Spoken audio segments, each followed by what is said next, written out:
ایک زمانے کی بات ہے، ایک نبی تھے جن کا نام حضرت سلیمان علیہ السلام تھا۔ وہ بہت بڑے بادشاہ بھی تھے۔ ان کی فوج میں انسان، جنات اور پرندے سب شامل تھے۔ اللہ نے انہیں یہ خاص نعمت دی تھی کہ وہ پرندوں اور جانوروں کی زبان بھی سمجھ سکتے تھے۔ ایک دن حضرت سلیمان نے اپنی فوج کو دیکھا تو اچانک انہیں پتہ چلا کہ ایک پرندہ ہدہد غائب ہے۔ حضرت سلیمان نے کہا، اگر وہ بغیر وجہ غیر حاضر ہوا تو میں اسے سزا دوں گا۔ کچھ دیر بعد ہدہد آ گیا۔ اس نے خوشخبری دی، اے نبی خدا، میں ایک نئی قوم دیکھ کر آیا ہوں۔ ان کی ملکہ کا نام بلقیس ہے۔ اس کے پاس ایک بہت بڑا تخت ہے، مگر افسوس وہ لوگ اللہ کی عبادت نہیں کرتے بلکہ سورج کو سجدہ کرتے ہیں۔ یہ سن کر حضرت سلیمان نے فوراً ایک خط لکھوایا اور کہا، یہ خط ملکہ بلقیس کو دے آؤ۔ خط میں لکھا تھا، اللہ کے نام سے جو بڑا مہربان ہے، میرے مقابلے میں ضد نہ کرو اور اللہ کے حکم کو مانتے ہوئے میرے پاس آ جاؤ۔ جب ملکہ بلقیس نے خط پڑھا تو حیران رہ گئی۔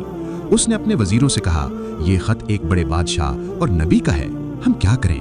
وزیروں نے کہا، ہم طاقتور ہیں مگر فیصلہ آپ کا ہے۔ بلقیس نے سوچا، جنگ اچھی بات نہیں، پہلے میں تحفے بھیج کر دیکھتی ہوں۔ اس نے سونے، چاندی اور قیمتی جواہرات کے تحفے حضرت سلیمان کو بھیجے، مگر حضرت سلیمان نے کہا، میں ان چیزوں کا محتاج نہیں، اللہ نے مجھے ان سب سے زیادہ دیا ہے۔ تم لوٹ جاؤ اور ملکہ سے کہو کہ وہ میرے پاس ایمان لے کر آئے۔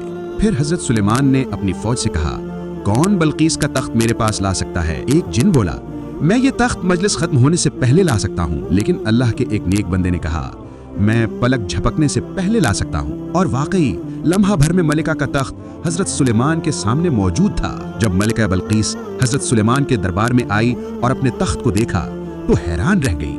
اس نے سمجھ لیا کہ یہ سب کسی عام انسان کا کام نہیں بلکہ اللہ کی قدرت ہے۔ پھر اس نے کہا، میں ایمان لاتی ہوں اور اللہ جو سلیمان کا رب ہے اس کے سامنے سر جھکاتی ہوں۔